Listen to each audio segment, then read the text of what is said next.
ఒక విషయం బాగానే ఉంది. రాజకీయాల్లోకి వస్తున్నా బాగా కష్టపడుతున్నా అంటుంటా. కష్టానికి అలా సేద తీరడానికి మందేస్తుంటావా? ఎట్లా కనిపిస్తుంది సార్ నేను మీకు? చక్కగా కనిపిస్తున్నావు. బాగా ఎర్రగా, బుర్రగా, బాగా అందంగా ఉన్నావు. సార్ మీరు ఫస్ట్ ఆ, యువకులు అంటే పబ్లకు పోయేవాళ్ళు, మందు తాగేవాళ్ళు, జల్సాలు చేసేవాళ్ళు అనే ఆ అపోహను తీసేయండి సార్ ఫస్ట్ ఆఫ్ ఆల్. ఇప్పుడు అంతా అలాగే ఉంది కదా. నేను నేను సార్ ఇవాళ రేపు అందరు యూత్ అట్లనే అంతా ఉంటారని ఎందుకు అనుకుంటారు సార్? అంటే మాలాంటి నేను గమనిస్తుంటాను కదా సార్ మామూలుగా ఎక్కడైనా. మెజారిటీ ఆఫ్ ద పీపుల్ ఉండొచ్చు సార్, కానీ నేను కాదంటలేను. కానీ మీరు ఆ తప్పు అపోహ అని తీసేసేయండి. మందు తాగడం, పబ్బులకు వెళ్ళడం, జల్సాలు చేయడం ఇది కాదు సార్ యువకులు. ఇప్పుడు యువకులలో కూడా మార్పు వస్తుంది.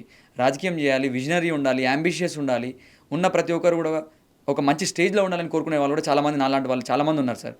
మీరు యువకులు అన్నంతసేపు ఆ మైండ్లో నుంచి అది డిలీట్ చేసేసేయండి ఫస్ట్ ఆఫ్ ఆల్. ఎంతసేపు ఉన్నా కూడా ఆ తప్పు అపోహ అని తీసేసేయండి. యువకులు అంటే ఒక రేపొద్దున దేశానికి భవిష్యత్తు యువకులు అన్నప్పుడు మీరు ఆ అపోహలో ఆలోచించినప్పుడు వాళ్ళకి మీరు ఏ ప్రాధాన్యత ఇవ్వలేరు సార్. కాబట్టి ఖచ్చితంగా మీరు ఆ అపోహని తొలగించేసి, నాలాంటి విజనరీ లీడర్స్ ఎంతోమంది ఉన్నారు, నాలాంటి అంబిషియస్ లీడర్స్ ఎంతోమంది ఉన్నారు, ఇట్లా కమిట్మెంట్తో పనిచేసే వాళ్ళు కూడా చాలామంది ఉన్నారు. ఒక విజన్ పెట్టుకొని ఆ అంబిషన్ కోసం కష్టపడి రాత్రి పగలు కష్టపడే వాళ్ళు కూడా నాలాంటి వాళ్ళు ఉన్నారు. రాత్రి సేద తీరడం ఉన్న వ్యక్తులు ఉన్నారు, రాత్రిపూట కష్టపడేటోళ్ళు కూడా చాలామంది ఉన్నారు సార్.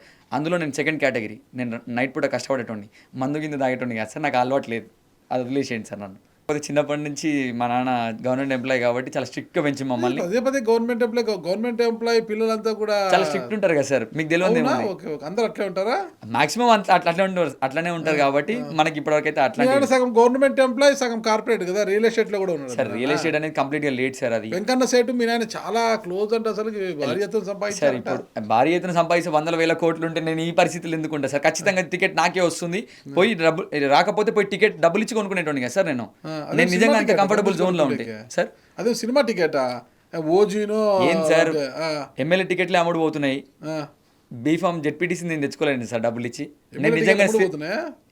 మీకు తెలియదా సార్? అది మీరు ఉన్నారు కదా ఇన్ని నాకైతే రోజుల ఐడియా నుంచి. లేదు. మీరు ఇన్ని రోజులు జర్నలిజంలో ఉన్నారు సార్, మీకు తెలియదా? ఉన్నాను కానీ ఏదో చిన్న చిన్న ఇంటర్వ్యూలు చేసుకుంటాను కానీ నేను నాకు ఎమ్మెల్యే టికెట్లు అమ్ముడుపోతాయి సార్ తెలియదు నాకు. మొన్న జరిగిన ఎలక్షన్స్లో ఓన్లీ బీఆర్ఎస్ పార్టీ బీఫామ్లు మాత్రమే స్వచ్ఛందంగా వెళ్ళినాయి సార్. అవునా? అవును సార్, వాస్తవం అది. మీరు కాంగ్రెస్ పార్టీ, నాకు నేనైతే కాంగ్రెస్ పార్టీలోనే ఉండే కదా సార్ 2 సంవత్సరాలు. నేను ఢిల్లీకి పోయి కూడా పైరవీలు చేసేది సార్ టికెట్ల కోసం. ఏ టికెట్ ఎంత కమ్మిరో కూడా నాకు తెలుసు సార్. మరి కవిత గారు పార్టీ నుంచి బయటికి వెళ్తే పెద్ద బండ వేసిపోయారు కదా మీ పార్టీ గురించి. ఏమని చెప్పినారు సార్? ఏమని చెప్పినారు? పార్టీ టికెట్లు అమ్ముకున్నారని చెప్పిరా? స్కీమర్స్ అంతా దీంట్లోనే ఉన్నారు మొత్తం కూడా అనేసి. సార్ ఇప్పుడు కవిత మేడం చాలా పెద్ద టాల్ లీడర్. నేను వాళ్ళ స్థాయి గురించి మాట్లాడే అంత స్థాయి నాకు లేదని నేను రమ్యారావు గారు అనుకుంటా. చూస్తే కలవకుండా రమ్యారావు గారు చూస్తే సంతోష్ రావుని సార్ విమర్శలు చేయాలనుకున్న వాళ్ళు మన ఆధారాలు ఆధారాలు లేని విమర్శలు ఎన్నైనా చేయొచ్చు సార్. అవన్నీ ఆరోపణల కిందకే ఉంటాయి. ఆ. కాబట్టి ఆధారాలు లేని విమర్శలు ఎన్ని చేసినా కూడా ఆరోపణల కిందకే ఉంటాయి. ఇవన్నీ ఆరోపణలు సార్. అవి నిజమని ప్రూవ్ అయ్యేదాకా కూడా దాన్ని నిజం కిందకి మీరు పరిగణనలోకి తీసుకోవద్దు. ఎవరినైనా నడుచుకుంటూ పోయేటోని పైన ఎవరైనా బురద చల్లుతారు సార్. నేను బురద చల్లేస్తా, నువ్వు తుడుచుకో అంటే అది కరెక్ట్ కాదు. సరే, మల్లేపల్లె మండలానికి మీరు ఏం చేయాలనుకుంటున్నారు అసలు? మీరు వస్తే గిన మల్లేపల్లె మండలంలో ఇప్పటివరకు జరగని అభివృద్ధి ఏమిటి? ఏ ఇబ్బంది ఉంది మల్లేపల్లె మండలంలో? మీరు జెడ్పీటీసీ అయితే వచ్చేది ఏంటి? ప్రతిపక్షంలో ఉంటారు. ఎప్పుడు కూడా స్థానిక సంస్థల ఎన్నికలు కూడా అధికార పక్షానికే చాలా అనుకూలంగా ఉంటాయన్నమాట. మీరు ప్రతిపక్ష పార్టీ నుంచి వస్తున్నట, ఒక డేర్ చేయబోతున్నారు. ఒకవేళ టికెట్ వస్తే ఒక ధైర్యంగా బరిలోకి దిగడమే. ఒకవేళ గెలిచినా ఏం చేస్తారు అసలు మల్లేపల్లెకు? సార్ మా దగ్గర ఈ 10 సంవత్సరాలలో చాలా డెవలప్మెంట్ జరిగింది సార్. ఆ 10 సంవత్సరాల ముందర గురించి మాట్లాడితే ఇంకా మనం మాట్లాడుకోవడం కూడా చాలా హాస్యాస్పదంగా ఉంటుంది. ఈ 10 సంవత్సరాలలో జరిగిన డెవలప్మెంట్ కంటే ఈ 10 సంవత్సరాలు జరిగిన డెవలప్మెంట్ నుంచి ఇప్పుడు వచ్చిన రాజకీయం కాంగ్రెస్ పార్టీ ఏదైతే లీడర్లు ఉన్నారో వాళ్ళు దాన్ని మళ్ళీ ఇంకో 10 సంవత్సరాలు వెనక్కి తీసుకోబోతున్నారు. ఆ నష్టం జరగనీయకుండా కాపాడుతా సార్. నేను జెడ్పీటీసీ అయితే అక్కడ ఆ నష్టం జరగనీయకుండా కాపాడుతా. జరిగిన అభివృద్ధిని ఇంకా జరగాలనే ప్రయత్నం చేస్తుంటాం మేము. అంతే తప్పించి వాళ్ళేదో వాళ్ళ సొంత స్వలాభాల కోసం వాళ్ళ కోసం చేసుకున్న ఏదైతే స్కీమ్స్ ఉన్నాయో వాటిని అడ్డుకునే ప్రయత్నాలు చేస్తాం. మల్లేపల్లి మండలంలో నీటి సమస్యలు ఉన్న ఊర్లు చాలా ఉన్నాయి, రోడ్డు సమస్యలు ఉన్న ఊర్లు చాలా ఉన్నాయి. అవన్నిటిని ఈ 10 ఇయర్స్లో ఫుల్ఫిల్ చేసింది రమావతి రవీందర్ కుమార్ నాయక్ గారు. ఈ 5 ఇయర్స్, నెక్స్ట్ 5 ఇయర్స్ ఎట్లా ఉంటుందో అనే భయం మాకు చాలా ఏర్పడిపోయింది సార్. ఇప్పుడు కాంగ్రెస్ పార్టీ, ఇప్పుడున్న బాలనాయక్ గారు ఏం చేశారనే భయం చాలా ఏర్పడిపోయింది. కాబట్టి వాటిని అన్నింటినీ మనం అడ్డుకట్టగా నిలబడాలంటే మనం ముందలుండాలనే ఒక ఆశతోనే ముందరకు వస్తున్నాం సార్. జెడ్పీటీసీ అయిన తర్వాత కూడా ప్రతి ఒక్క నేను గవర్నమెంట్ నుంచి అధికార పార్టీ వాళ్ళది కాబట్టి గవర్నమెంట్ నుంచి ఎన్ని తీసుకొస్తానో ఏం చేస్తానో అనేది పక్కన పెడితే నా సొంతంగా నేను మాత్రం మల్లెపల్లి మండలాన్ని కాపాడుతా సార్. ఎట్లా? నేను చెప్పినా కదా సార్, నేను చేసే ప్రతి బిజినెస్లో వచ్చే ప్రతి 90 రూపాయలు జనాలకే ఇస్తా సార్. మల్లెపల్లి మండలానికి వచ్చి నష్టం ఏంటి? నేను కాపాడుతానంటున్నారు, ఇప్పుడు వచ్చి నష్టం ఏంటి?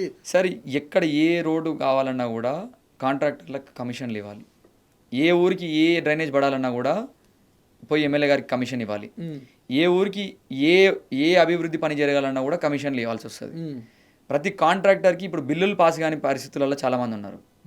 అట్లాంటి వాళ్ళని నేను నా శక్తి మేరకు నేను అందరినీ ఏకదాటి పనికి తీసుకొచ్చి వాళ్ళకి పనులు జరిగే ప్రయత్నాలు చేస్తాను సార్.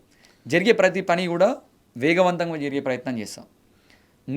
రాజకీయం చేయాలనే ఒక కసితో చేతికి ఎమగలేనట్టుగా డబ్బులు విచ్చడుగా ఖర్చు పెట్టి రాజకీయాల్లో ఒక ధృవతరలా దూసుకుపోతున్నారు. అది బాగానే ఉంది కదా. అయితే మీ వయసు సరిపోదు రాజకీయం చేయడానికి, సామాజిక వర్గ సమీకరణలు సరిపోవు. మరి ఏ ధైర్యంతో ఇంత దూకుడుగా ముందుకు పోతున్నారంటే ఏమంటారు? నా ధైర్యం ఏంటంటే సార్, నేను సంపాదించిన ప్రతి రూపాయి రాజకీయంలో పెట్టేస్తున్నా కదా సార్. రేపు పొద్దున నాకు ఏది రాలేదంటే బీఆర్ఎస్ పార్టీ కార్యకర్తగా మా రామన్న గుండెలో ఉండిపోతే కదా సార్. ఆ పదవి చాలా పెద్దది సార్ నాకు అన్నిటికంటే. మా కేటీఆర్ సార్ గారి గుండెలో నేను నిలిచిపోతే ఫలానా పిల్లోడు పార్టీ కోసం కష్టపడ్డాడు, ఫలానా ఇంత కష్టపడ్డాడంట అని ఆయన నోటీస్లో ఉంటే చాలని కష్టపడుతున్నాం సార్. జెడ్పీటీసీ కావాలా, ఇంకేదో కావాలనేది మా టార్గెట్ కాదు సార్. పై లెవెల్లో హైకమాండ్ దృష్టిలో మనం ఉండాలనేది మన టార్గెట్ సార్. ఎప్పటికైనా కూడా నేను ఆర్థికంగా బలోపేతం కావడం కోసం నేను ఏది చేయట్లేదు సార్. నేను విజనరీ లీడర్ని, నేను ఒక అంబిషియస్ లీడర్ని. నేను ఒక అంబిషన్తో వచ్చిన దేవరకొండకి. నేను నా స్టడీస్ని, నా లైఫ్ని కంప్లీట్ రిస్క్ చేసి వచ్చిన సార్. నేనేం స్థిరాస్తులు సంపాదించుకొని డబ్బులు ఎక్కువైపోయి వచ్చి రాజకీయం చేయలేదు ఏ రోజు కూడా. నేను సంపాదించిన ప్రతి రూపాయి కూడా రాజకీయంలోనే ఖర్చు పెట్టినా. నేను లైఫ్ అండ్ డెత్ సిచ్యువేషన్లో ఉన్నా సార్. బట్ నేను లేచినా నేను ముందరికి నడుస్తూనే ఉంటాను సార్. రాజకీయంలో 100% బీఆర్ఎస్ పార్టీ సాత్ వదలండి. నేను కుటుంబ సభ్యుల నుంచి మీకు మద్దతు ఉందా, నాన్న అమ్మ నుంచి? సార్ ఇప్పుడు మా తల్లిదండ్రుల పరిస్థితి చూస్తే సార్, వాళ్ళ పరిస్థితి కూడా చాలా బాధాకరమైన విషయం సార్. ఇది చెప్పాలంటే ఏ రోజు నా కొడుకుకి ఏ కష్టం వస్తుందో, ఎవరితో ఏ థ్రెట్ ఉంటుందో అనే భయంతోనే బతుకుతున్నారు సార్ ఎవరైనా కూడా. ఎందుకంటే నేను తీసుకున్న స్టెప్ అట్లాంటిది కాబట్టి మా తల్లిదండ్రులు ఇప్పటికి కూడా నాకు కూడా చాలా బాధ అనిపిస్తుంటుంది సార్. వాళ్ళకి ఏ రోజు కూడా నేను ప్రశాంతమైన జీవితాన్ని ఇవ్వలేదు. ఇప్పటికి కూడా నా తల్లిదండ్రులు భయపడుతూనే ఉంటారు. ఏ రోజు మావానికి ఏం జరిగిపోతుందో, ఏ కష్టం వస్తుందో, ఎవరు వచ్చి ఏమంటారో. ఇన్ని రోజులు డీసెంట్గా బతికినాం కదా, ఫలానా బురద ఇష్ట చల్లిపోతే మనం ఎట్లా తీసుకోవాలనేది ఉంటుంది సార్. అందుకోసం అని నేను తల్లిదండ్రులకు కూడా చాలా దూరంగా ఉన్నా సార్ ఈ మధ్యలో. ఎందుకు? నాకు జరిగే ఎఫెక్ట్ వాళ్ళపైన పడొద్దని సార్. తల్లిదండ్రులకే దూరంగా ఉన్నప్పుడు ప్రజలకు ఎలా దగ్గర అవుతారు మీరు? సార్ నేను తల్లిదండ్రులకు ఎందుకు దూరం ఉన్నా అనే దానిపైన రీజన్ ఉంది. నేను ప్రజలకు దగ్గర కావడానికి ఏమనేది కూడా నా దగ్గర రీజన్ ఉంది. నేను నా తల్లిదండ్రుల నా తల్లిదండ్రుల క్షేమం కోరే నేను దూరం ఉంటున్నా. నేను ప్రజల క్షేమం కోరే వాళ్ళకి దగ్గర ఉంటున్నా. కానీ నేను ప్రజల మధ్యలో ఉండాలని కోరుకుంటున్న మనిషిని. నన్ను ఈరోజు నా తల్లిదండ్రులు నాకు సపోర్ట్ చేయకపోయిండొచ్చు, కాకపోతే overall Mallepalli, overall Devarakonda constituency నా వెంట ఉంది సార్. వాళ్ళే నా తల్లిదండ్రులు, వాళ్ళే అన్నదమ్ములు, వాళ్ళే చంపుకుంటారా సాదుకుంటారా వాళ్ళ ఇష్టం. అంటే నియోజకవర్గంలో ఏమి జరిగినా కూడా ఫోన్ ద్వారా కేటీఆర్ గారికి వెళ్ళిపోతుంటుంది విషయం అంతా అనేది అంటుంటారు చాలామంది కూడా. మీకు అంత సన్నిహితం కేటీఆర్ గారితో? లేదు సార్, నాకు అంత నిజంగానే అంత ర్యాప్ ఉండుంటే నేను ఇంత స్ట్రగుల్ ఎందుకు ఫేస్ చేస్తాను సార్. నాకు అంత సాన్నిహిత్యం కానీ ఆయనతో పెద్ద మనిషి సార్ చాలా. ఆయన స్థాయికి ఇంకా మేము రీచ్ కాలేదు. మా టార్గెట్ ఏముండే అంటే సార్, నేను వర్క్ చేసిన గ్రౌండ్లో గెలిచిన తర్వాత పోయి కలవాలనేది ఆశ ఉండే, అంతే తప్పించి నాకు ఇప్పటివరకు కూడా కేటీఆర్ సార్తో అసలు ఆ ర్యాపోనే లేదు సార్ ఇప్పటివరకు. అంటే కలిసి మాట్లాడడం, నేను ఒక బీఆర్ఎస్ కార్యకర్తను కాబట్టి నోటీస్ చేశారు అంతే తప్పించి, పలానా అభిషేకాన్ని అంటారని అంతే తప్పించి, నాకు ఆయనతో కూర్చొని మాట్లాడి ఫోన్లో మాట్లాడే అంత స్థాయి ఉండుంటే why I should choose ZPTC sir. నాకు ఆ సాన్నిహిత్యం ఉంటే. అసలు ఒకవేళ బీఆర్ఎస్ మీకు జెడ్పీటీసీ బీఫామ్ ఇచ్చింది అనుకో సార్, బాలు నాయక్ అని కాదని మీరు నామినేషన్ వేయగలరు అక్కడ? సార్ అందరు మనుషులమే సార్. మనం ఈ భూమి పైనకి వచ్చిన తర్వాత ఎమ్మెల్యేలు, జెడ్పీటీసీలు, జెడ్పీ చైర్మన్లు తర్వాత అయినాం. ఫస్ట్ మనందరం మనుషులమే. ఎవరి బలం, ఎవరి బలహీనత అనేది తర్వాత సమకూరిన ఆ అంశాలను బట్టి ఉంటుంది. నేను నామినేషన్ వేయడం కాదు సార్, 10,000 మందితో ర్యాలీ తీసుకొని పోయి నామినేషన్ వేయగలుగుతాను. నేను ఆ దమ్ము నాకుంది, ఆ కమిట్మెంట్ నాకుంది. నా కోసం రావడానికి సిద్ధంగా ఉన్న చాలా మంది జనాలు ఉన్నారు నా ఎమ్మటి. 10,000 మందితో ర్యాలీ చేయగలుగుతారు ఆయన వ్యతిరేకంగా? అయ్యో సార్, నేను 21 సంవత్సరాలు ఉన్నప్పుడు కాంగ్రెస్ పార్టీలో జాయిన్ అయినప్పుడే నేను 3,000 మందితో జాయిన్ అయినా సార్. నేను మళ్ళీ కాంగ్రెస్ పార్టీని వీడి బీఆర్ఎస్లోకి వచ్చినప్పుడు 5,000 మందిని తీసుకొని వచ్చినాను. నేను నా సొంతంగా నేను ఒక నామినేషన్ వేయడానికి పోయినప్పుడు నేను 10,000 మందిని కదిలేకపోతే how I will become a leader sir? నేను ఎట్లా లీడర్ అవ్వగలుగుతాను? నేను అట్లా నేను నా బలం ఆయనకు అంతమంది రావడానికి పర్మిషన్ రావాలి కదా. పర్మిషన్ ఇచ్చినంత మందితోనే వస్తాం సార్. అయితే ఆ, కానీ నామినేషన్ వేయగలుగుతారా అని అంటే వేయగలుగుతాం, ఎందుకు వేయలేం సార్? ఇది ప్రజాస్వామ్యం సార్. ప్రచారం చేయగలుగుతారా ఆయన సార్ ఎదిరించి?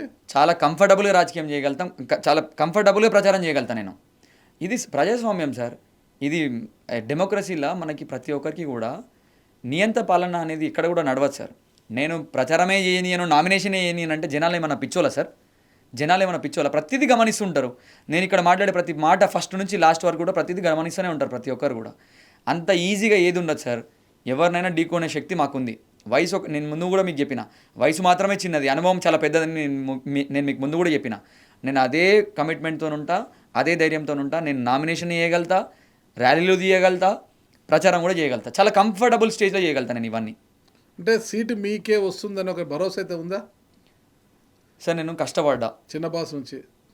సార్ చిన్న బాస్ నుంచి అని అంటే నాకు గాడ్ ఫాదర్ అంటే రవీంద్ర కుమార్ నాయక్ గారే సార్. మా దేవరకొండలో అసలు నేను ఈ మైక్ ముందరికి వచ్చి మాట్లాడడానికి అవకాశం కల్పించాను, అంటే మీరు నన్ను నోటీస్ చేసి పిలవడానికి కూడా రీజన్ ఏంటంటే రవీంద్ర కుమార్ నాయక్ గారే.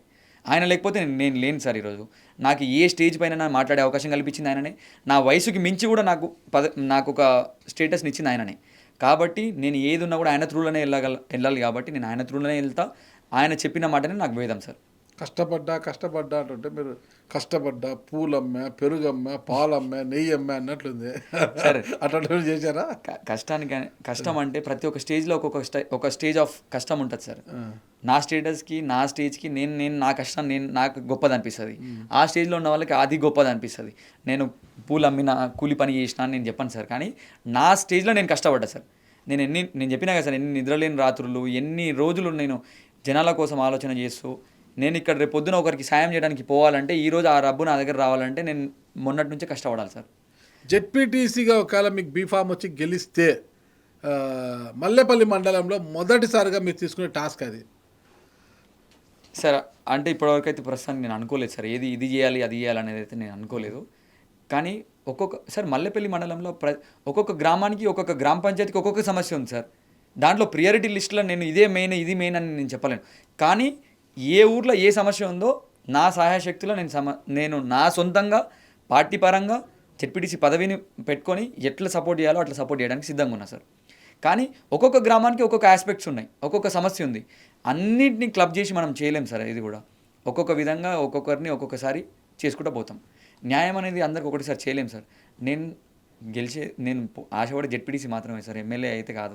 కానీ ఎమ్మెల్యే కావాలన్న కసి ఉంది. ఇది మొదటి స్టెప్ మాత్రమే. జెడ్పీటీసీ అనేది మొదటి స్టెప్ మాత్రమే. 2028 నాటికి ఖచ్చితంగా అభిషేక్ నాయక్ ఒక అంతిమ లక్ష్యం ఎమ్మెల్యే కావాలన్నదే అంటారు సార్. నేను ఏ రోజు కూడా అసలు జెడ్పీటీసీ కావాలనుకోలేదు సార్.